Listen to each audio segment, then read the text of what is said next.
1, 2, 1, 2, 3, 4.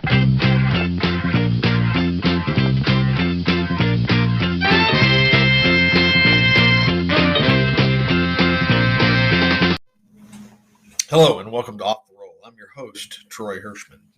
Today we have a special podcast Christmas gift edition. I was lucky enough to get 3 of the most influential athletic trainers, physical therapists in the Ball State program. In 1985, Rex Sharp arrived on the campus of Ball State University as the new head athletic trainer and joined Tony Cox. And started something really special. And in 1987, Neal Hazen joined him as a PT through Baxter Physical Therapy. The 3 of them together became great friends, but influenced a lot of young, budding athletic trainers with their culture of fun and professionalism and expectation that really set the tone for a lot of us going through the program during those 11 years that Rex was here. And then continued on when Neal and Tony worked together beyond that. So it was special to finally get them all together. This is the first of hopefully a couple more podcasts because we were just scratching the surface of a lot of things that went on.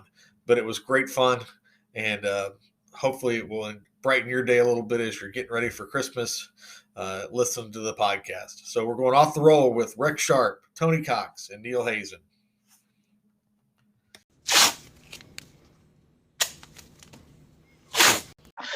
Okay, so it's December 21st.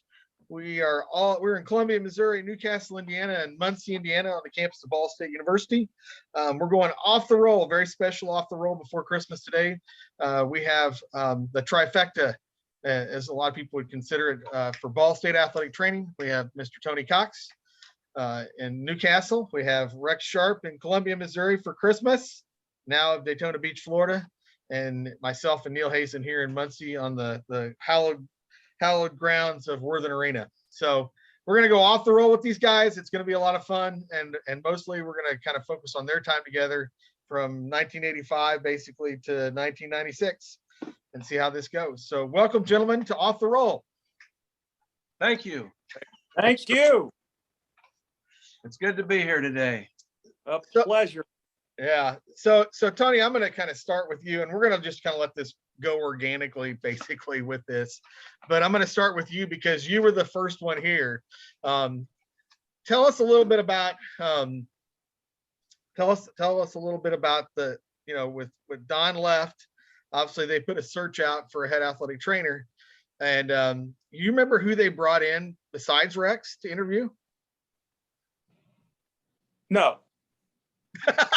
The 3 no, because when I don't know what they did, because honestly, because when Rex was coming back or had shown interest to come back and they had reached out to him, that was good enough for me. Yeah. I wasn't paying attention to anything else because I thought if we can hit this touchdown, we're be okay.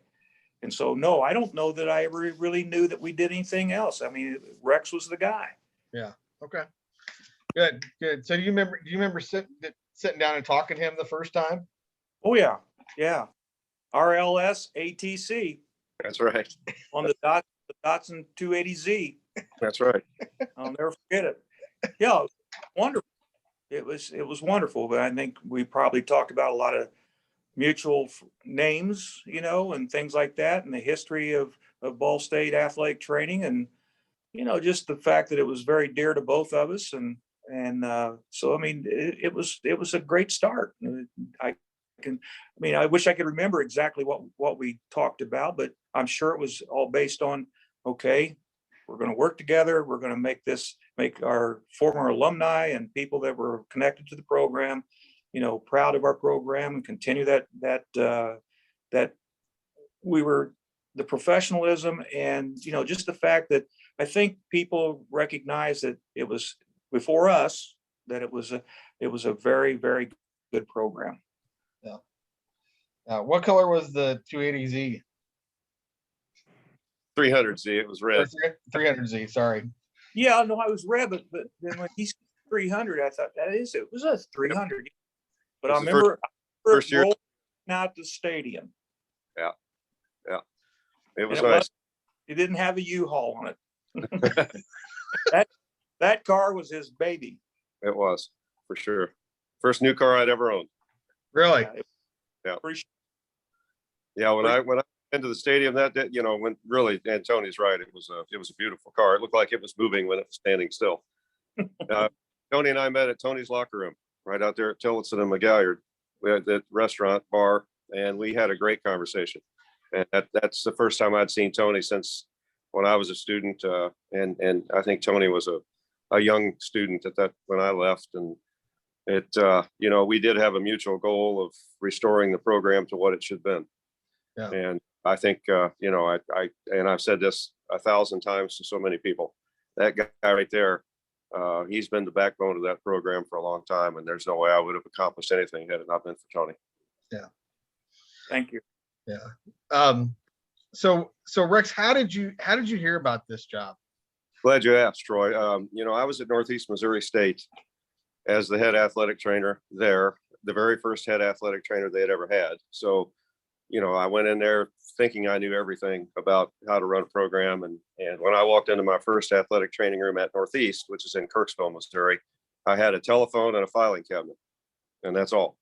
No tables, no supplies, no nothing. And I looked around and I'm thinking, man, I got some work to do. And that was July of 83.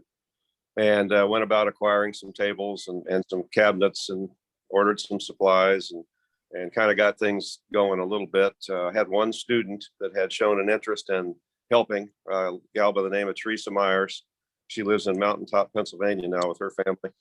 And I've kept track of her because I taught her how to tape ankles so that while she was taping ankles, I could, treat some athletes and things, and really got things going pretty well. After the first year, I convinced our administration to get a couple of graduate assistants, and Mark Schuler and Mike Lurbe were the two. And then I taught a class in care and prevention of athletic injuries through the School of Physical Education. And 15 students had actually shown interest in helping by the end of the first year. So the second year there, I had things going pretty good. Then, in answer to your question, at the end of the second year, really proud of what we had done there. Jim Dickerson called. And, Jim said, Rex, Don's going to resign, whatever the case had been at that time.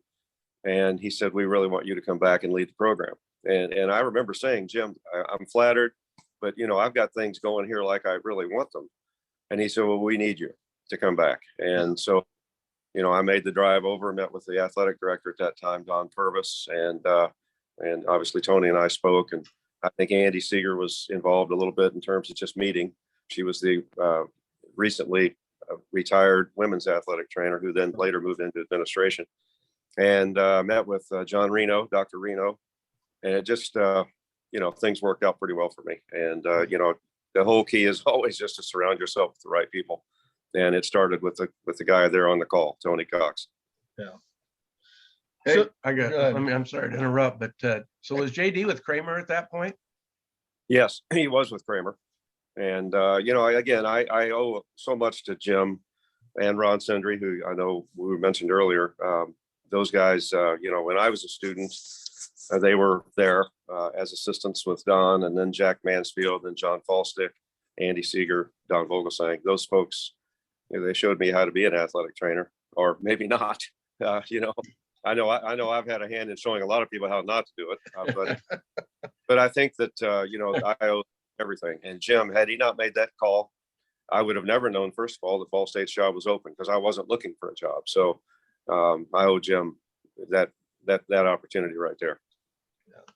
Yeah, I think Jim, obviously Jim's was integral in all of our reasons why we're doing what we're doing. I mean, it's hard to believe that. And I laugh because when we were at Illinois State last Saturday, one of our basketball players said, Troy, you ever been here? And I'm like, yeah, I've been here a couple times with Indiana State. But I said, really, this is one of the places that kind of got it started for me, was a Kramer camp at Illinois State in 1984. And they were staying right across from this big dorm that I stayed in. I remember staying in that dorm, and I said, that's kind of where it got started. And a lot of it was again, Jim let me have a good experience back in 1983 at Eastern Kentucky, and otherwise I'd probably be stuck on a tractor somewhere. Who knows? Yeah. Well, I hope you did things in that dorm at the Kramer camp that we used to do when we hosted Kramer camp. That was Weichel. Weichel, those guys, maybe together. I don't know. Who knows? So that those first couple of years, I mean, so 85, 86. When does Baxter come into play and we start talking about Neal? You want me to talk about Neal? I'm back under the desk. So I think probably the late fall of '86 that Baxter, Dick Hoover, Glenn Snow, Glenn and Dick Hoover came in and said we would like. Dick was the CEO of Baxter, whatever he was at that time, president, whatever that might have been. Baxter, whatever he weaseled his way into. Whatever he was involved in. Yeah. And he approached the Ball State administration and said, we would like to take over the salaries and benefits of the athletic training staff. And we'll supply a physical therapist for the athletic training room. And, it was a win-win for Ball State. I mean, I've never, ever thought it wasn't. I mean, gosh, they unloaded. Well, let's say I made a nickel and Tony made 3 cents. So, they unloaded the salaries and benefits to Baxter. We became Baxter employees. Donna Hardesty was our physical therapist, and she came in and began working inside the athletic training room. Fortunately, she left because we needed a different direction. And the guy there to your right, that's the guy that has, he came in, and then the rest is history. I mean, the relationship that we had developed, Tony and I had an athletic training student, Bruce Reeder, who knew Neal and knew him well, and that's how I met Neal. And so when that position opened with Donna left, Neal was just getting out of physical therapy school. The timing, how things are. I mean, it was meant to. It was meant to be. And obviously, Ball State was, they were the beneficiary of all of that. So Neal, what did you think? Like when they approached you? Like, I mean, obviously you're coming out of physical therapy school. You knew Bruce. He kind of gave you an overview, probably of what this situation was like. I mean, it's not a traditional situation. What were you thinking coming in? So I had just finished about a little over a year working up at the hospital up in Columbia City, helping out a little bit with the high school up there with another Ball State alum from years ago, Sherry Bibler Skaggs. And I'm not sure what's become of her at this point, but anyway. And then it was the end of July that year, like Rex said, Becky and I had gone down to visit with Bruce and Shirley. He had just taken a job in Kokomo. And we went down there and we watched Top Gun. We went to the movie, went to the theater and watched Top Gun. And then we went back, had a cookout at their house. But that's when Bruce told me about the opening, because Rex had reached out to him. And so this is the end of July. And then next thing I know, by August, after talking to Rex, Baxter had reached out to me then. And I remember going up to South Bend for an interview, and I don't think they had much of an interest in me initially. Rex could tell you better, but I think he had a talking to him. He had a good talking to him, and I'm sure Tony was in those talks too. And next thing I knew, they were calling me back, and I had a second interview with them. And but then my main time was to come down with these two guys, and the time I spent with them it certainly clinched it for me, and I think it did for them too. And they took a chance on at the time, a pretty young kid out of Cherubusco, Indiana, with a blue S10. Yeah. What else could you want for? Well, that's the old stick shift. You just like a knob on the stick shift. That's all. But yeah. So anyway, I can remember I knew when they first started that up in '86, I was still a physical therapy student here, along with Bruce and Becky and the whole gang. 13 of us. I think we started with 15 and dropped down to 13 by the end. But I remember Donna Hardesty took that spot, and what I remembered, she married into the that's when she left and started having kids. The next thing I knew, she had 6 kids. I said, "Holy crap, that's a lot of kids." I guess everything's in perspective now, huh? It was your goal to see that.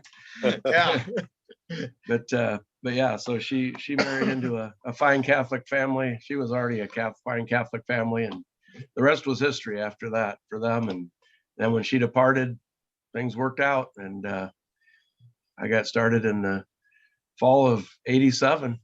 Yep. So I think I think Tony started, we all went to Ball State, obviously, as students, but Tony came back in '83, Rex in '85, and then I came in '87. So. Yep. And then it was the fall of '87. We were in the Turtle Days parade in your back of your pickup. The S10 pickup. Oscar says, "Don't do drugs." That's right. We had a billboard and everything. I remember. That was our first appearance in the Turtle Days parade. That's right. Came up a little bit later. Yep. So was this like at the end of the interview, like, hey, I'll take this job, but I really need you to do something for me. I really need some people to ride in the back of my truck and say, don't do drugs in this parade. I'll take the job. It was all contingent.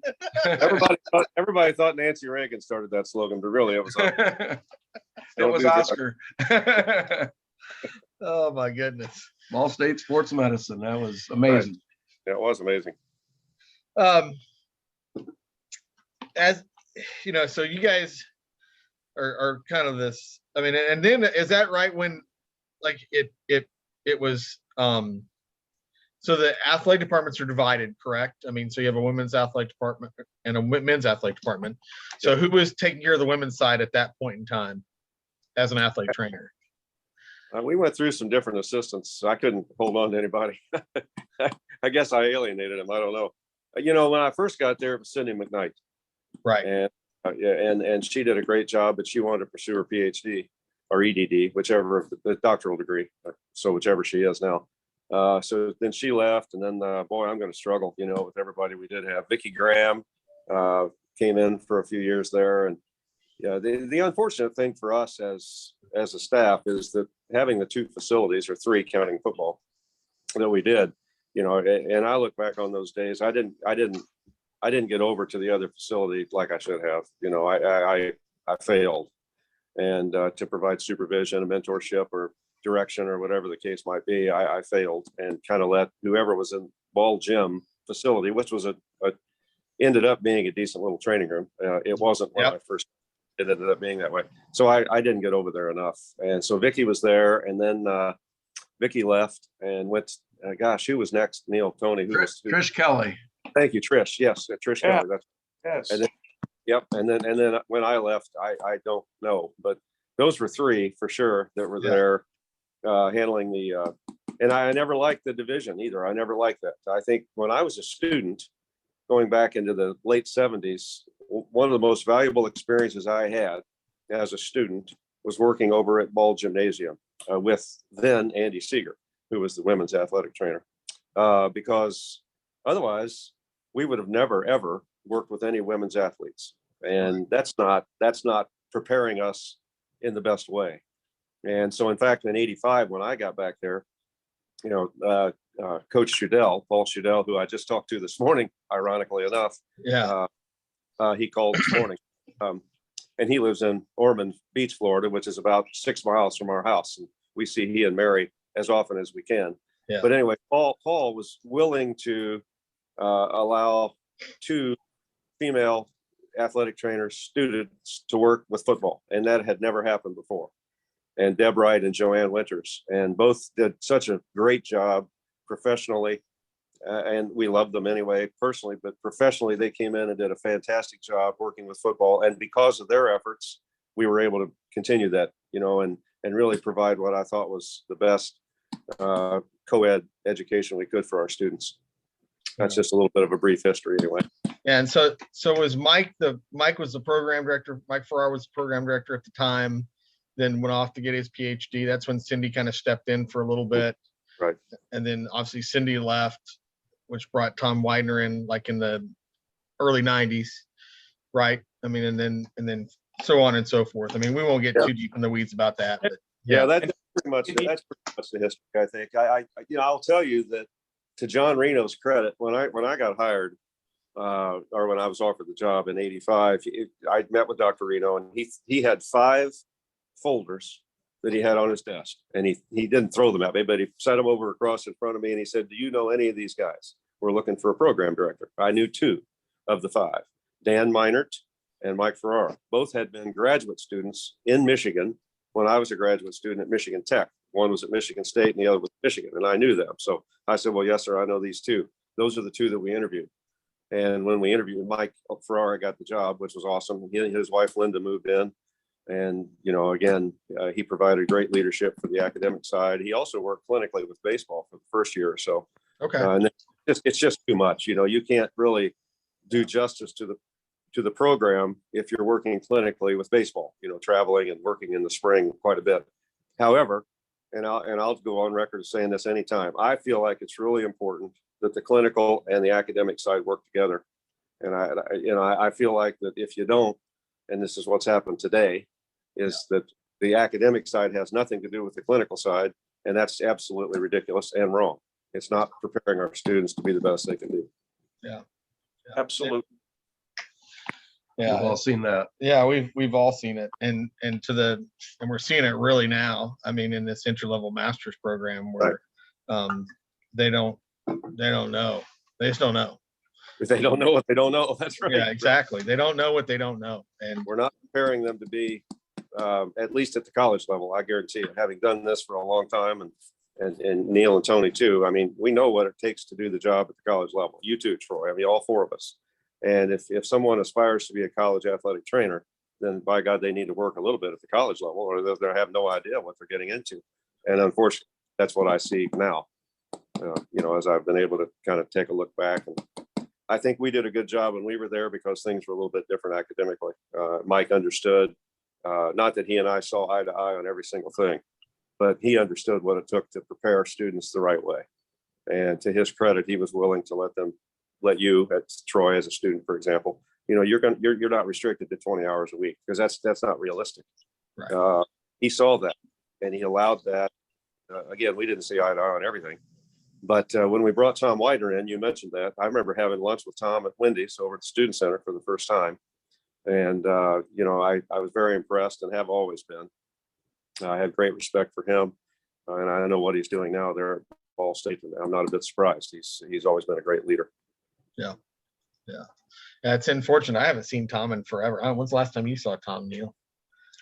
I mostly get my updates through Ramon at this point. They Yeah. tandem bike together. So Yeah. Tom's been pretty active in that, but I think he had an injury to his foot this past fall, so I wasn't able to bike as much, and I'm sure that took a toll on him. But he's the chair of what used to be the School of Physical Education before it became Species. Now it's the School of Kinesiology, and he's the chair. I didn't know what it was called, but I thought he was the chair. Yeah. But he's so busy with that. Yeah, we, while he was program director, we'd get together for like a brunch at least monthly and continue the same talks that you had gotten started, and it was really good because he too understood and gave us a lot of leadway. And again, things have continued to evolve and things are a lot different now. And yeah, I hate the fact I don't get together with Tom like we used to, but sure have some fond memories, that's for sure. I look back at those days and Troy, you would have been a student at that time. When Tony, Neal, and I were and Mike, we would sit down, and Cindy, with the 5 of us would sit down and make decisions on clinical assignments for students. And we always looked at 3 different areas. We wanted to make sure our students were well-rounded. So we would look at, men's and women's, so the co-ed experience that I was talking about, contact versus non-contact sports, and then individual versus team sports. And we felt like that the 3 of us and the other 2 felt like that in order to better prepare our students, we need to make sure we provided them the experiences with all those teams. So together as a group, we would sit down and make those clinical assignments. And that doesn't happen anymore, obviously. So again, to the detriment of our students' preparation, that doesn't happen anymore. We felt like we had a pretty damn good thing going at Ball State. And I know we did. I couldn't be prouder of you and of other 70 or 75 students that the 3 of us had a hand in while we were there from 87 through 96 when Neal got there in 87. Yeah. I want you to talk a little bit. Obviously, Alan Habansky was one of my guests on a later podcast, but talk about the team physicians in your time here, because I know that Dr. Matchett was coming in probably around the same time that everybody when all you guys kind of got here a little bit, but all three of you can talk about what that was like having, and you can talk everybody. I mean, this includes what the doctors at the health center. I mean, how did that introduction work, and then just the relationships that were built there to really help the student athletes from a medical standpoint. Well, I can start, I guess. And then, Tony, again, was there before I was, and probably worked with Dr. Habansky, Alan Habansky, a little bit more than I did, because when I got there, Jay Matchett was coming in, Dr. Matchett, who, again, I have what I consider to be a great relationship with him, because we got started at about the same time, and he was young and had interest in serving as a team orthopedist and team physician for Ball State, which I thought was terrific. Dr. Habansky was kind of stepping away a little bit. I mean, his kids are getting a little bit older, and he wanted to spend more time with the family. So and Jay hadn't had it. Dr. Matchett hadn't had their family yet, and it was just it was perfect, timing for us. And then Dr. Keith Miller and at Central Indiana Orthopedics was formed. I think they changed their name, but that's kind of what it was forming at that time. Dr. Miller was there. Dr. Tom Severe was there. Dr. Matt Roush came in, and I mean, I'm going to forget someone, but we just, again, from my standpoint, from the developing, and it's all about relationships. Our whole profession and everything else is about relationships anyway. But I've always felt so very strongly that we had a very professional and good personal relationship, Dr. Matchett and I. And the other thing, I'll tell this, when we had this real bad injury, dislocated knee back in 90, I guess it would have been 95, a dislocated knee on the south practice field there. And the student athlete and I went to the hospital together. Dr. Matchett met us, and Dr. Matchett went in to the room, and immediately the first thing he said is, "Well, you'll never play football again." And I remember grabbing him by the arm, and we went out of the room. And I was not happy. And Dr. Matchett, with all due respect, you can't make that statement to him right now. I mean, this injury just occurred. So it was I could have never said that had we not had the relationship that we did. And you know what? That young man did come back and play and played well. And I was really proud of that. That was one of the great rehabs that we had, I think, but one of a few. But anyway, without that relationship between the physicians and us, our student athletes would have never had the success that they had within the sports medicine field. So that's my 2 cents anyway. Yeah. I'll echo that entirely, because that's when things were just taking off, where the team physician was starting to step in. Because honestly, I don't know how you feel, Rex, years ago when we were going through the program, there wasn't really the presence of that. No, for sure. We didn't get a chance to see evaluations. Then we started allowing the students to be in with the doctors and learn that. I'm thankful for all the surgeries I've been able to scrub up and go in and see with Dr. Matchett and Dr. Habansky and so forth. I mean, you learn. Gosh, Ned, you learn with that. And so we were able to provide that to our students. And what Rex said a while ago, all these kids that are out there today, and we've got so many of them that are doing it at a high level. Well, that had a big part of it, and had to happen. And so, we're all proud of them, but I think that's when the tide turned. Okay, now we're really adding to our team, whereas before it was, okay, we'll go see, Dr.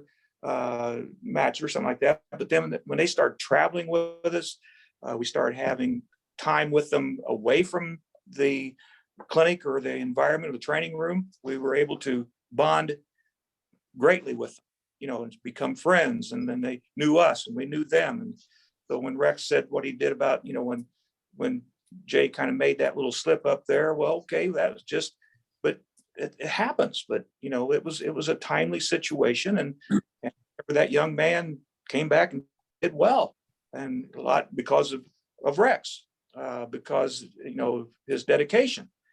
But there was a lot of changes happening at that time. transitions, I think we'd call it, where we didn't have that. And then all of a sudden, they became a vital part of our team because they wanted to be there. I remember Dr. Roush, he was always excited, and Dr. Jared Jones. I mean, they were guys that really dedicated to us. And, we could call them quickly and say, well, this just happened to practice or whatever. Well, we didn't have to think about if they were going to have time. We just, okay, they were coming. And it was a great transitional time to really introduce the team physicians with our group. And it just solidified everything. So we were really indebted to a lot of those folks, with my family being out in Seattle now, one of the folks that went through that, Dr. Harmon, she's the team physician for the Washington Huskies. And I've rekindled my friendship with her. It never lost, but now we're talking again because Caitlin's in Seattle, and it's just those people are doing wonderful work. And I completely forgot our health center staff, and that's dumb of me because we actually, for a year where we were building the new arena, the Worthing Arena athletic training room, we actually relocated to the health center for our athletic training room, which was, look, we're all laughing because what a fit that was. But anyway, Dr. Klaus, John Klaus, Leland Brown, Dr. Brown, who had been a member of the orthopedic group before, Bob Hall. Dr. Hall was an emergency room physician who had kind of retired from the emergency room and worked at the health center. He was pretty crazy. And then Mike Seidel, who was the head of the health center. Those four in particular that I remember working with pretty closely. And I think these two guys will also. But the stories about Dr. Hall, he traveled with us. Well, all right. Well, let's just tell a story about Dr. Hall. Let's go. I got to tell it. Rex. Yeah. He left at the Barneses. Yeah. Mrs. Barnes. Yeah. Right. Thank you. Two pharmacists right across the hall, Mr. and Mrs. Barnes. They were, well, Neal could tell you too. We just had a wonderful relationship with them. And the pharmacy was right straight across the hall from that little training room that we had, which was, again, I look back on those days now and I don't know how we did it. I mean, Sean Comer would have been a graduate assistant at that time for one thing, but the little office we had over there was almost like walking into a submarine. You had to duck. It was. There were pipes. You had to duck under pipes. Yeah. Oh my God. It was incredible. But we made it. We made it. And so close and long. We moved into the Worthing facility and it was all worth it. But that was quite a as Tony said, transition. Good way to put it. But yeah, you go back to, I'll tell one quick story, then I'm going to be quiet because I've done way too much talking. So we were going to go to Purdue for football. So you got to understand, when I was hired at Ball State in the summer of '85, I never, ever, this never happens again now, by the way. First of all, I think I was the youngest Division I head athletic trainer in the country at 28. So that was, I think that's true. Yeah. Whether I was prepared or not was irrelevant. I was hired. So I come in there and thankfully I had Tony right there with me. And so I never met Coach Judell on my trip. That never happens now. I mean, here's a guy, Coach Judell had just been hired as the head football coach at Ball State. He's coming from Michigan. He was the offensive line coach at Michigan. He gets hired at Ball State, his first job. This was a great thing. But when I come in as the head athletic trainer, as most head football coaches would tell you, the two most important hires they make typically are the the two most important people, that they work with in the program are the strength coach and the athletic trainer. So Coach Judell comes in, I never meet him. So the first time we met was on the practice field, the very first day of fall camp. I walk out, there he is, we shake hands, and that's how we met. So that fall, we go to Purdue. We're going to go to Purdue. And so Deb and Joanne, Deb Wright and Joanne Winters, they're traveling because we only had 8 students. I could name them all right now. But Deb and Joanne traveled on that trip, Tony and I. Dr. Bob Hall went with us, as the team physician. And I think Dr. Matchett then, or Dr. Kabansky, one would have driven over the next day when we actually played Purdue. But we go over on Friday to Lafayette, West Lafayette. We check in. It was a Holiday Inn. Yep. And Tony and I are on the second floor. And, I always like to I did room checks, always did that. I have always done that, always did that. Don't anymore. But But so we had a case, I don't know, a case of beer, but maybe had a 12-pack. We were going to have a beer together. We were going to kind of talk about whatever we talk about and kind of say, man, we did a pretty damn good job in fall camp. And we did, considering we'd never worked together, especially. It's just a real good camaraderie that we've always had and continue to have. So we're having a beer. Well, Deb and Joanne are in the room, and I don't know who else went on that trip that time. Maybe Bruce, maybe Doug Dietzel, Dr. Dietzel. Yeah. And so there's 4 or 5 of us. Well, Tony is sitting up on his bed in a chair on the bed. Dr. Hall was sitting over by the door. The door was closed, and it was a holodome. Like I said, there's a knock at the door. Dr. Hall, without saying who is it or anything, he just reaches over and slings the door open, and it's Coach Judell. So there's Tony's sitting on the bed. I'm way across the room, and I jumped up. I think it was like I was sprung out of it. I ran over there to get them out of the hell, and the guy, Dr. Hall, he's just such a fun person to be. I don't know what he's doing or what, if he's still around, but I think he's left us, hasn't he? I think so. Okay. Yeah. Okay, but what a trip. I mean, and we've laughed about that forever. Tony's sitting on the bed on a chair, and Coach Bell, our first road trip. I've only worked with the guy for like 3 weeks, and actually Paul and Mary. It's funny, we're talking about him, but we had dinner together a week ago Sunday night and went to a little concert at a church down in Daytona. And he still remembers this. He's 80 some years old, and no years with us at Ball State. As he's gone to Virginia, he's gone to Illinois, he's been a head coach at Central Connecticut.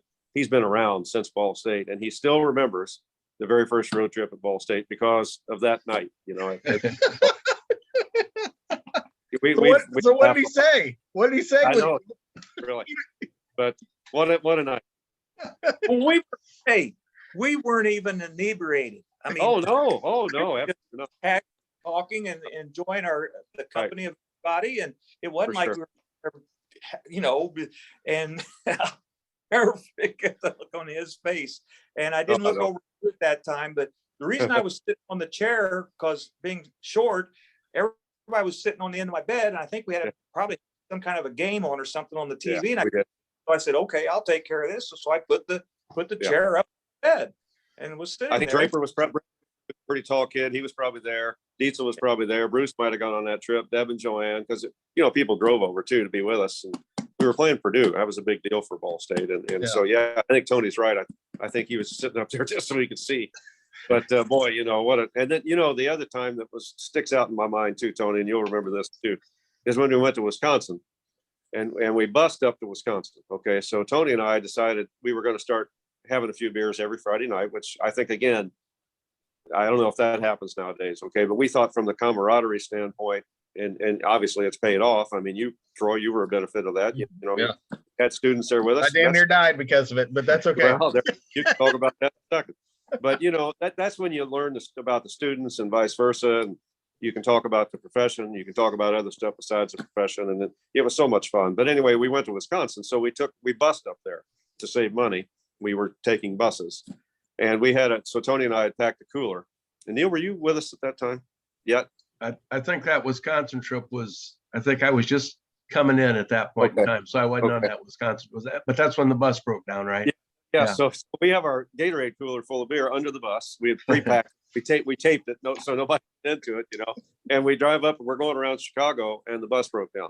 So we're sitting on the side of the road, our cooler's under the bus, obviously. So so now we're going to be late. We're going to get there late on a Friday night. And so Coach Judell makes arrangements to get pizza and all that kind of stuff for the players when we get there, because whatever we had made arrangements for, it wasn't going to work.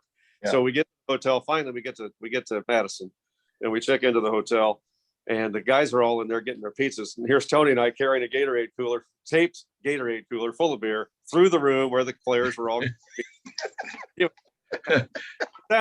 We finally sat down to have a beer. It might have been 1 o'clock in the morning, so we might have really only had one. We might have had one each, had to go to bed. But that's another trip of many, many, many that sticks out in my mind, because we're carrying a cooler full of beer through the room where the players are getting their pizza.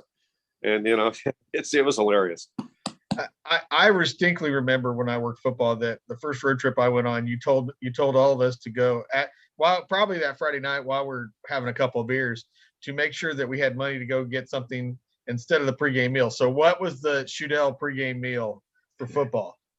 Probably steak and eggs. I mean, Well, but one thing was always clam chowder. oh yeah. It was clam chowder. It was pancakes with no butter. There It you was some form of meat, whatever it might be, bacon, sausage, whatever. But it wasn't. There was like no fat, no syrup, nothing. It was the most bland. It was what you would expect from a Michigan man, I think. Is what you'd expect. I mean, and so I remember you're like, hey, make sure you go to Burger King or something like that, get something to eat because you're not going to want to eat the pregame meal. And I never ate a pregame meal. I had a Mounds Bar and a Mountain Dew. So I mean, that's usually right. What's that? For now, right? Yes. Now, schlong, whatever we have. Yes, the schlong of popcorn. Yes. Yes. We always got the Retson too. Starts with Retson. No, you know, the Ball State football days, those were a lot of fun for all of us. And boy, I go back to, there were lots of trips, lots of good times, and a lot of wins. You know, we had that unprecedented success. Paul and I were talking about this a week ago Sunday with, we won 3 conference championships in 10 years. And that really hadn't been done before in the MAC. Now it's been done, you know, but we did okay for an underfunded program. And in the running, at least probably 4 more years in that span too. There was really only a couple of years where we weren't even in the running. So that's really true. You know, he mentioned this a week ago when we met. We were talking about the number of bowl games that are out now. There's like 44 bowl games or something like that. And he said this that night. You know, we went to 3, but had we been able to go to bowls then like we are now, we would have gone out of the 10 years we were together, we would have gone to 7 bowl games. Because record, you know, we had 8-3, we didn't win the league. We were 7-5, we didn't win the league, but those would have qualified us for bowl games. That's just how things have changed now over the years. It was a lot of fun. Yeah, I think that you know, and that was kind of the whole.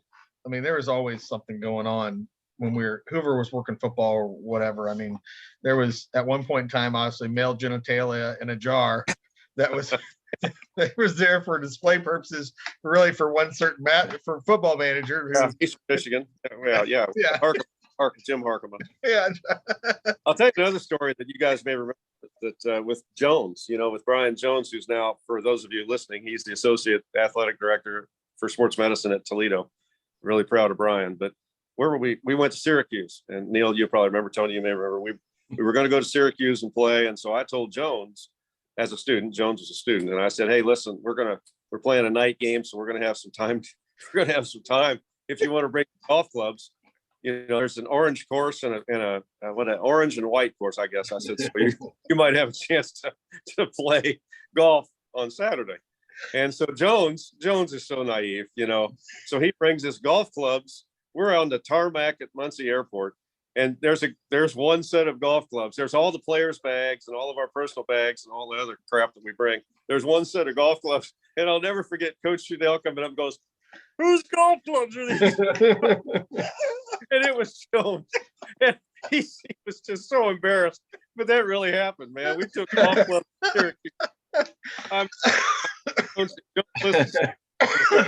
know, but man, what a, and that was just indicative of the whole damn season. We always had something going on with the students.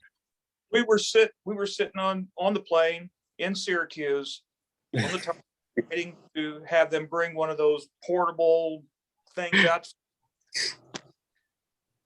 And there goes one of those carts pulled with our luggage on top of golf clubs. And I'll never forget seeing all these guys looking out the window like, brought golf clubs. Sure. It was pretty funny. Oh, it was funny. Yeah, it was just one of many. One of so many. Oh, well, boy. I would be remiss if I did not bring up to this group Dave Plum. Oh, man. Mean, so I want some Dave Plum stories on the podcast. Only you 3 can really talk about it. So let it go. Let it roll. Here we go. Yeah. I was just going to say we're gonna need like 2 more sessions to bring in our dear friends Dave Plum and Joe Burton. So yeah, we got a lot more to talk about. Lots of I thought opportunity. one day Rex killed him. I really do. And, looking back on it now with the way things are in our world today, we could have easily have killed him many times. But the one time Rex and I stuffed him in one of those laundry carts and took him up to the pool in that big long hallway that had about 2 turns in it. And it was a long hallway from the field sports building up to the pool. And we pushed him up there, and he was been on us that day, deviling us like he always did. Okay, Dave, here you go. So we stuffed him in there. Only thing we could see was one boot of his foot hanging out. So we go up there and we let it go. And he starts bouncing off those walls, and he's going, "Ooh." And that thing T-boned into that hallway down by the field sports building. And we were kind of trotting along behind him, and he never moved. And I thought, oh my God, we killed him. I thought he was dead. So we go down there and look inside the laundry. He's laying there, and his glasses are all crooked, and he's just grinning. I'm not going to tell you what he called us, but No, it's a podcast. Nobody cares. No. No. You know what he always liked to used to say? He'd say, "You son of a bitch." Yeah. That's what he said. I remember the time too when we were parked. We're in the arena. He's parked right outside the door there, a little area between the field sports building and the arena. We took a 3.5 foot long roll of Visqueen, and we Visqueened this around underneath and back on top, and Visqueened the door shut all the way around. I mean, we just did a whole this truck. So It was his birthday, Rex. I know. Yeah. And he loved that. You know what? Despite the fact that he might have called us all SOBs, as Tony said, all the time, he loved that stuff. And we did too. I mean, it was a lot of fun. I mean, there again, it's relationships, with Tex Ritter, football equipment manager, or those relationships are priceless, really. Yeah, I was laughing because we were In that alleyway, let me add to that. In that alleyway, it was bitter cold. It was in February, his birthday, and there must have been 40 people up there in the top in the arena looking down out of those windows. From the concourse. Yeah. And so Dave goes trotting out of there at 10 a.m. pronto, because that's when he went to coffee. Kevin, he was not going to coffee. And so he goes out there and he's all bumped up, and he gets out of the truck and he stops. And he just looks at it. He goes, and I know he was going, "You bitches." So he's walking around the truck to try to figure out where the start of that is. And so he finds it, and he starts unraveling it, with his arms like this. And he's got a big, and so finally he just throws it down, gives up, and goes in. And who do you think the first person he called was? Us. You. Yeah. I'll never forget it. Then we all bought. And he was late for coffee. Yep, that's right. Oh, that was something. And we had many of those days too. Yeah. Yeah, for sure. Oh boy. There were his birthday parties where his room was stuffed full of balloons and he couldn't get into his office. And we had the times when he used to sell the sodas for 50 cents a can, and we undermined him and started selling them out of here for 25 cents. and then the infamous time. You guy with that because you had your MBA, and he said, "Well, we'll show you." That's right. With the pop. He said, "We can do better than 50 cents." Yeah. And then there was the infamous time when they had the gates up on the lot out there by Irving Gym, when again they were building more than arena, but they had I think they had to run the laundry because they were renovating. He had to run laundry out to the football stadium, and we had his car blocked in. What you guys will have to help me remember a little bit of that. We had his car blocked in. We wouldn't let him out, and then he finally got in his car and zoomed out and just busted right through the gate and turned left out onto Neely, and he never left. And so I took off after him in my truck, and he was sitting down there by the teacher's college, just pulled up and stopped, smoking a cigarette. And so I pulled up beside him, and he just sit there and looked at me. I said, "Dave, are you going to come back?" He says, "Yeah." So he came back, but he was so mad. Just sitting smoking a cigarette. I'm not sure he smoked until he met us. I don't know for sure. Oh, man. It was daily. I mean, really. every day. It was just too much fun. Oh, Well, Rod Standiford pulled his little whatever compact car up in front of the laundry. They were using as the laundry truck. And Tim Tummers would take the laundry out to the stadium. And so he pulled it up there and acted like it was stalled. And so he lifted the hood up, and Plum's so mad because now we've cost him to be able to go probably to Tony's locker room, for post-day beer. And so we played that out. And so he came out and got in his car, like Neal said, and just rammed it through that gate. That gate went 20 feet in the air. That board. Just snapped it off. Just We all signed it and gave it to him. Yeah. And then the university police says, well, we probably shouldn't do that because it's university property. So we had to take it down. yeah. Speaking of Tummers, one of the things that I don't think most people realize is, and Tony will remember, Ball State had a spring relay track meet, Ball State relays. And Tony's laughing now. So we decided we were going to run. Yeah, I don't care for track and field. I'm not afraid to admit that. That's not my favorite sport to work with. So we decided we're going to enter a team, a 4x1 team in the Ball State relays. And we did. And so it was Tony and Tim Tummers, who's no small man, and Phil Nelson, who is one of equipment manager for football at the time with Tex, and a good friend, a close friend, and myself. So the four of us are going to run in the Ball State relays. So we did. We line up. We were in lane 8, which is the outside lane. And I remember, I think I was the second leg. Tony was the third leg, and Phil Nelson was the hind leg, actually the fourth, but we called it hind.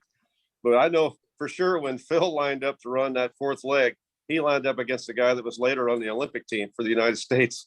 And that guy's looking, I mean, and we actually ran pretty well. I mean, we did our. What do you think that guy, when he lined up next to Phil, looked over and went, "What the hell is going on?" He did, and Phil. We all know Phil, so Phil's joking with him, and the guy's laughing. But that dude ended up being on the Olympic team. But we've got a picture somewhere. There is a picture of our team, and it used to. Oh, Tony. Okay, so and we had what did we use for a baton? We had a piece of PVC pipe or something like that. Pipe, and we put Fat Man's baton on it. Fat Man. Magic marker. Right. Fat Man's relay. That's what we called it. But guys, the athletes are loving that. I mean, here we are out there running, and in a track meet, in a competitive track meet. No less. We didn't win, by the way. We finished fourth out of 4 or something like that. Boy, we sure did have fun. That was just, again, one of many things. That was one of the better tended relays by attendance. Right. Because people found out we were going to do it. Yep. They were coming to watch. For sure. That's exactly right. A lot of the football guys found out we were going to run, so they're out there. And that was fun. Anyway, so that was Tummers. There's another Tummers story. I mean, that's kind of the theme I gather from this, is that it was about having fun. It was about, you're working really hard, and you're doing a lot of hours, and you're trying to be a good example for the students, and you guys were a good example in the aspect that you can work really hard. There can be serious moments, but at the same time, you can't forget what makes this job enjoyable, and that's having fun. And sometimes it was a little bit of off-colored fun, but it was fine, and nobody got hurt. Nobody got victimized or offended or any of that stuff. I mean, I don't know about offended. I'm not so sure. Offended, yeah. There might be some Deer Penthouse offensive stuff. Deer Penthouse, Neal. That was probably offensive. Yeah. I've got one picture. I've got many, but I've got one picture that I'm not sure that Eileen didn't take the picture. I don't remember, but it's Andy Berry, one of our football players, sitting on a table on the sideline during a game, and Neal and Tony and I are all three right there with him. And I think Tony was doing an eval, or Tony was taping, and Neal and I are both there with. But just that picture right there pretty much epitomized us working together. I mean, it was learning from each other, helping each other. And we did spend a lot of time together, and that's been my benefit forever. I learned from those guys, learned how to be what I am. And it's just, man, we just had a great run there together. I'd like to think that we had some great students. You're one, but I mean, there had to be at least 70 that went through that program when I was there, and I can name most of them. And as I did for that book that you're putting together. Yeah. But it's what a great run we had together. Yeah. I'm very honored to have been a part of it. The picture, the group picture we have here, I think it's 95 or 94, 95. I think it is the one on up there. Yeah, the one on the front. If you look at that picture, if I can get this right, 1, 2, 3, at least 4 people in that picture are Division I head athletic trainers. Several athletic trainers that went on to be high school athletic trainers at big time schools. That class picture to me is kind of is a pinnacle of your legacy, all 3 of you, your legacy here. And that, I mean, there's lots of important legacies that you guys were a part of, mine included, that it is an extension of all of your philosophies, your approaches, your evaluations, rehabs, skills, all those things that are continuing on through a lot of athletic trainers that are out there that sometimes I don't think get recognized a lot by other people that should. I know that there's stuff that I use every day. I always tease Neal because I said, I got this low back pain. I just put them in the spine hook line and leave them alone, and they're better in 2 hours, and we're good. So I always laugh at him because that's what I learned from Neal. But but I think that's the thing, is that there's a lot of that. But the biggest thing I think that we've all learned is that you can't take yourself too seriously. You've got to be able to have some fun at work. When it stops being fun, maybe it's time to go do something else, and or find a different place that you can have fun. And I think a lot of athletic trainers right now are facing those types of decisions because the climate of everything has just taken the fun out of it in a lot of ways. So, well said, Troy.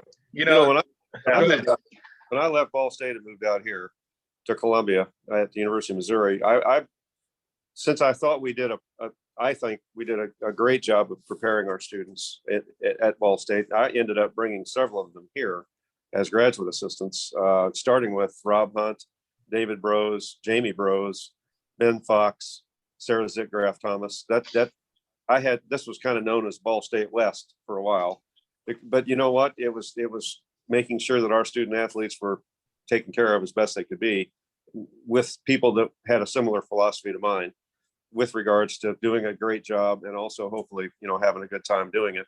And so we've really had a good thing going here for a long time too. And again, I think that's a credit to the preparation they had with us at Ball State. Yeah.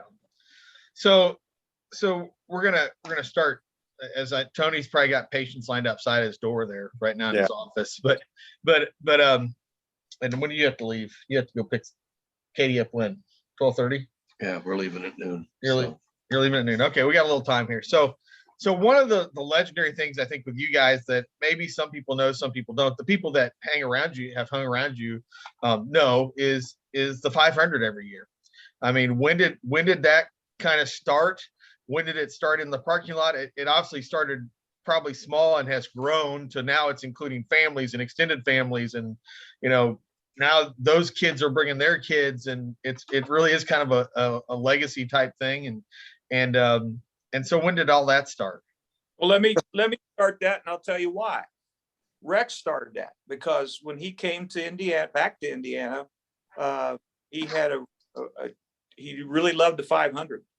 And so, I mean, being here in Indiana and being 50 miles from the track, I've had an interest in it. But then when he came, I thought, yeah, I need to get an interest in this too. And then so my interest is, in the parking lot and going to the race, all that. So he's the one that initiated that, and all it's done is grow, like anything else that he's had his hand into. It just can grow. Yeah, I think. We certainly have had great stories about the track. Really for me, Troy, when I think it was 84, 83, maybe, I don't know. My brother-in-law, my sister and brother-in-law, Brian Granger, had gone to the race several years with his dad. And one year he said, "Hey, we'd love to have you go." So my girlfriend at the time and myself, we took my sister and brother-in-law with us, 4 of us, and we went to this parking lot where all of us are familiar with now. And we parked there and we stayed overnight in the car. Well, Brian and Rhonda slept out on lawn chairs out in front of the car. And Rhonda was, Asbury, my girlfriend, was in the back seat and I was in the front seat. So there was 4 of us. We just spent the night at the parking lot. And so we went to the race, and then I got the job at Ball State, and it's just been it was something else, really. It's been growing. So that first year we had 4, and this past race we had 44 people with us. And so that you're right on, Troy, about the growth, and Tony too. I think I look back at our time there together, and there's 2 disc jockeys in Indianapolis at Q95, Bob and Tom, who I'm sure many of the people who listen to your podcast are familiar with Bob and Tom. Yeah. They were there in Indianapolis for years.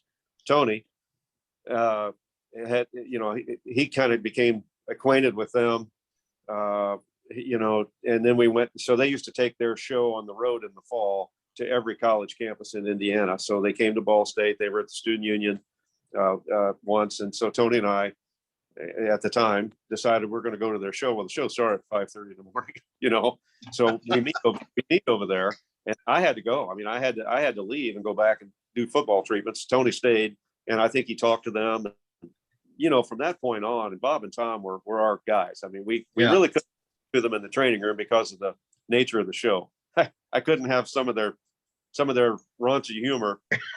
I really couldn't.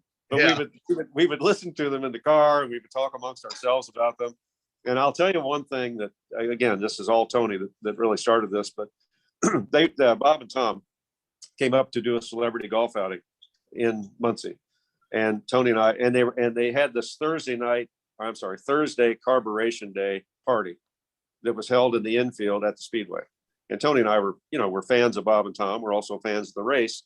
The issue was you had to be a certain caller to get the damn tickets to the Thursday thing. Well, we're in Muncie. We can't.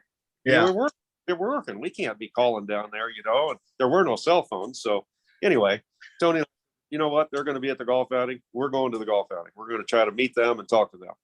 And we did. We went to the golf outing, and we walk in together, and Bob and Tom were there. We walked up and we introduced ourselves.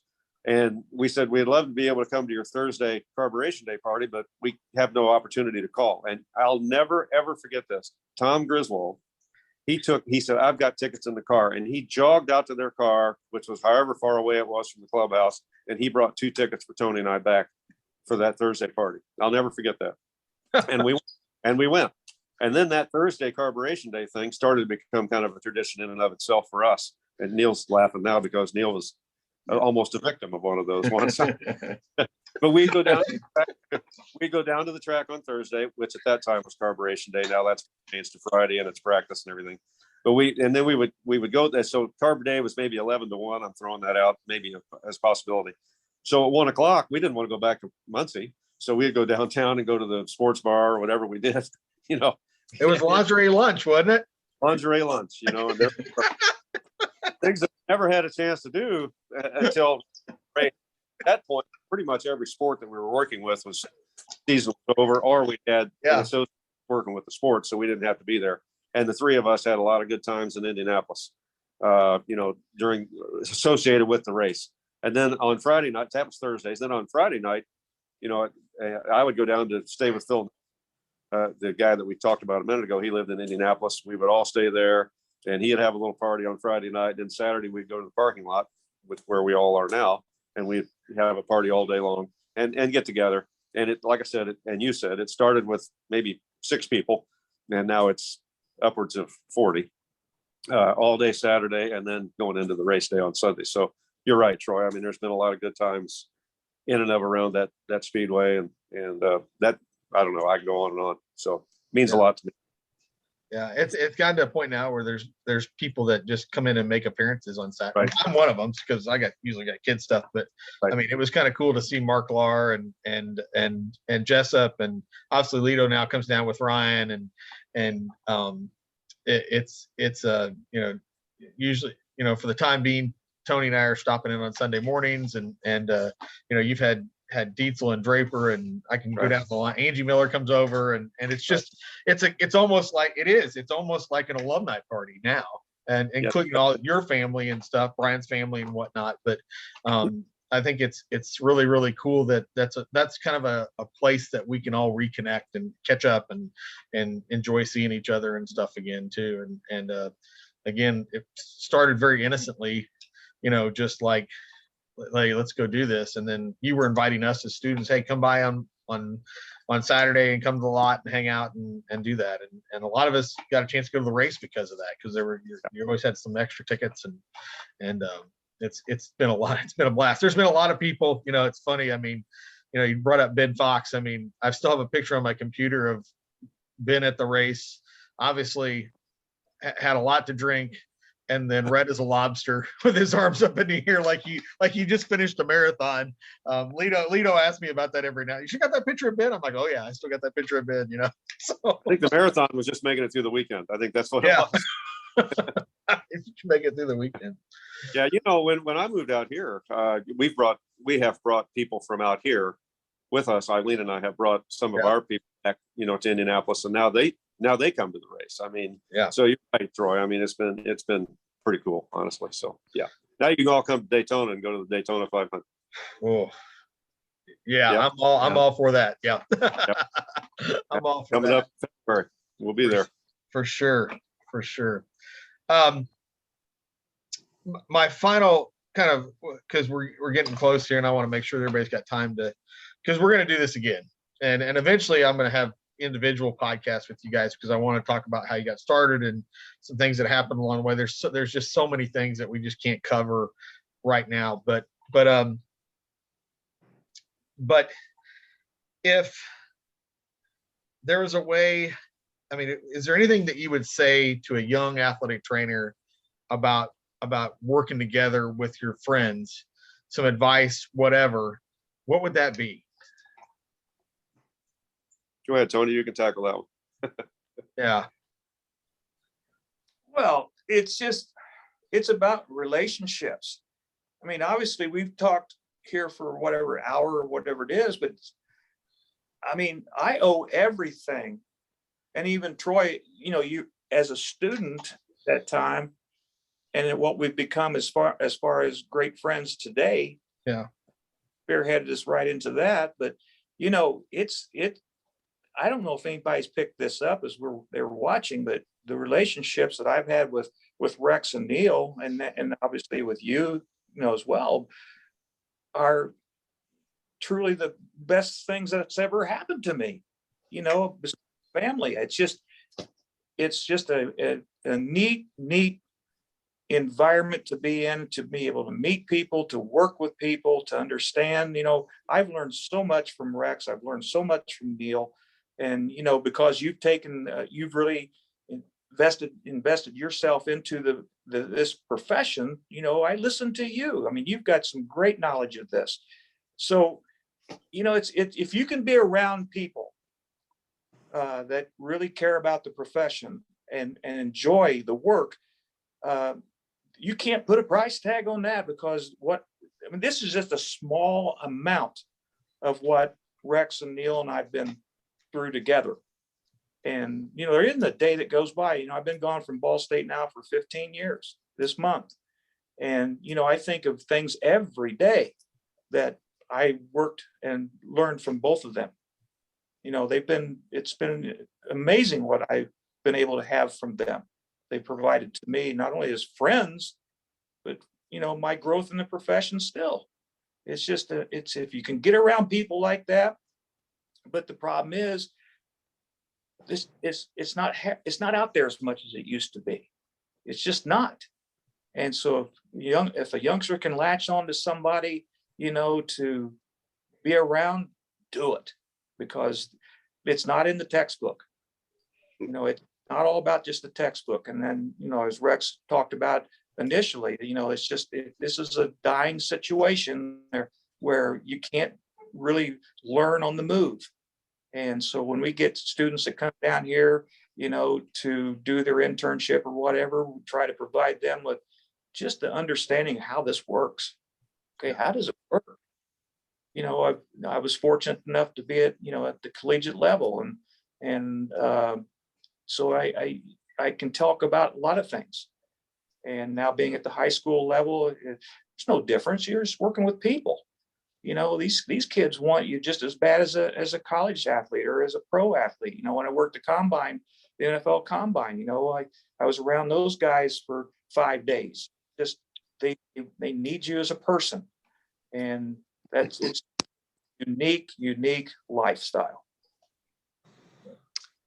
I can't agree with the thing he just said. I get pretty emotional when I talk about my time with these two guys. I'll be honest with you. And but the relationships that we've had, and we're talking about almost 40 years now, going on 40 years for, well, 35 or 40, whatever it is. And you know, I've again, as I said at the beginning, I've been really fortunate to have been able to surround myself with good people, which didn't happen by accident. I'm sure that there's been a plan all along for that. And even out here at Missouri, and I had an assistant here at Missouri who was like a son, Casey Hairston, and he always said this. He said, Rex, he said, it's shit you don't read in books. And he's used that term a bunch of times for a lot of different situations, and it's true now. You know, I texted him last night when we got here, and I said, hey, you know, Eileen and I are going to go to this one of our favorite places Thursday night. We'd love to see you and Nisha. Nisha, his wife, was a student of mine also, so I had both students. Anyway, he said, I said, we're back in town, and his text back, I was wondering why the North Star was shining so bright tonight. You know, so, you know, it's that relationship thing, as Tony said, and again, you know, like I said, I get pretty emotional about it, so I'm not going to talk anymore. So yeah. Neal. Yeah, you all three of you, I've learned so much from all three of you guys, and Tony and Rex, I owe you the world. I owe you my career, but what we've shared together, what you've taught me about life is you can't even begin to describe it. But I think what it really created with our environment was the ability for all of us, with our friendships that we shared, it made us all better professionals. It made us all better people. And I am so grateful for all of you and for all that you've taught me. And again, taking a chance on a young kid that to this day, I still don't, you know, I don't ask why anymore. I'm just grateful that you gave me a chance and that it's all worked out as well as it has. So thank you. Love you guys. Yeah. Thanks. You know, and that's kind of what this podcast is about, is being able to share those stories, because I think the thing that all three of you instilled in a lot of us was that it was about, you know, some institutions you go to and athlete training kind of blends in the athletic department. And Rex, and I think probably the same way at Missouri, is that you were a part of the athletic department. It was important that you were, but there was still that component that we were all in this together. It was about us as athletic training, Ball State athletic training, Missouri athletic training, whatever it is. But it's about us, and there was some cohesiveness to that, and that cohesiveness stayed on once we left there, so that when we would connect with other people, and I would tell our students all this time, you know, they would say, hey, I met somebody connected to Ball State, or somebody would ask me, oh, you went to Ball State, do you know so-and-so? Do you know Rex Sharp? Do you know Tony Cox? Do you know Neal Hazen? And I would tell them, hey, Ball State athlete training is everywhere. It is. It literally is. And a lot of it started with JD and Ron, carried on with Fosdick and those guys down the line, and ended up in your lap with you three, and has continued on with Neal and other people that have been here, part of the staff. And that no matter what happens, that's always going to be the case, because there's always going to be somebody out there that has had that experience and those connections to do that. And I think that's what's really cool about a lot of this. And it's cool that we can have a platform that we can talk about this a little bit, and introduce some other people to that potential kind of culture, is what they would call it, and see that, you know, maybe they want to try to start something like that too. So let me say this, Troy, real quick, because, and I've this to the guys too. I think when we used to go to the national convention together, when we used to go to the Mid-American Conference meetings together, I didn't other staffs were envious of us because of how close we were and how much fun we had together, and where we were a unit. We were together. We were infamous, is what it was. And I don't ever that maybe as much as we did, because there's no way they were going to separate us, and because we were all one, and all three of you, I would do anything in my life to take care of you. It just that's the way it is. But I really feel like people have always said, man, I wish we could do that, because those guys really get along and they do their jobs, and I'll never forget that part of it. Yeah, I agree, Tony. I know when I was out here, we would go to the SEC sports medicine meetings, and Jeff Allen, who's at Alabama, he asked me 2 or 3 times over the years. He said, "How do you have a staff at Missouri that gets along so well?" And it's just, you're right on, Tony. I mean, and people do notice. They do. And, for out here, when we would go to that meeting, which is in Opelika, Alabama, that's it. We took a van. Okay, it's an 11-hour drive, but that time in the van, as we all know from traveling with teams, that time in the van when you're talking and getting to know each other, that's invaluable. And so we talk, like our staff out here, when we would travel like that, they asked questions about Ball State, or they knew Rob Hunt, or they knew Troy Hirschman, or they knew Brian Jones, and hey Rex, how were they as students, or whatever the case may be. So while I'm driving along at about 85 miles an hour in a university van, I'm expounding upon our program at Ball State, and people had great respect for our program, and they had a great respect for our program here. And anyway, Tony, you're right on. I think there's been that envious is a good word to use, because not every staff was like we had, for sure. Not at all. And we've kind of kept it going with the No Wives Tour. That's a whole nother podcast for sure. That's a whole nother podcast. Neal, let's see, that Pennsylvania, was it, Neal? Is that where that was? Or that was one of them. Yeah. Baltimore. Okay. Baltimore was the first No Wives Tour, and probably the most infamous No Wives Tour, because there was between almost being hooked up by a wrecker and Tony backing away from it. Tony back up so fast, 3 blocks in a life. A 5-lane one-way street right in Baltimore to keep from getting towed. Waves at the tow truck operator as they go past him. Yeah. He's like, go daddy at the NATA. Yeah, that was to give you any idea how long ago that was. There was only 6 Hazens at that time. That's a while ago. Yeah. 2004. Yep. Joey was newborn. Still tied with Donna Hardesty. Then he went ahead. Yeah. We do comment about like Mickey Hosier has got. I think Mickey's got 7 now, so he's not quite a Hazen. Yeah, that 8 is a Hazen. Yeah. Full Hazen. Full Hazen. You can be sure that was brought up. Yeah. You were only around Rex for 2. I know. Well, and we're still questioning which one is mine. I don't know. Probably Rachel. Yeah. She's yours. Okay. She'll be joining you for Christmas this year. Yeah. Okay. Get ready. Yeah.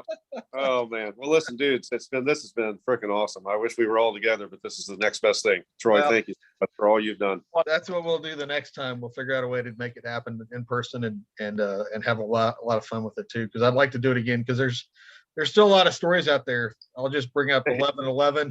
That's the teaser for the next one. 11-11. We'll go from there. Okay. Sounds good. All right, great to see you guys. Are the best. Have a Merry Christmas. Stay on here a little bit.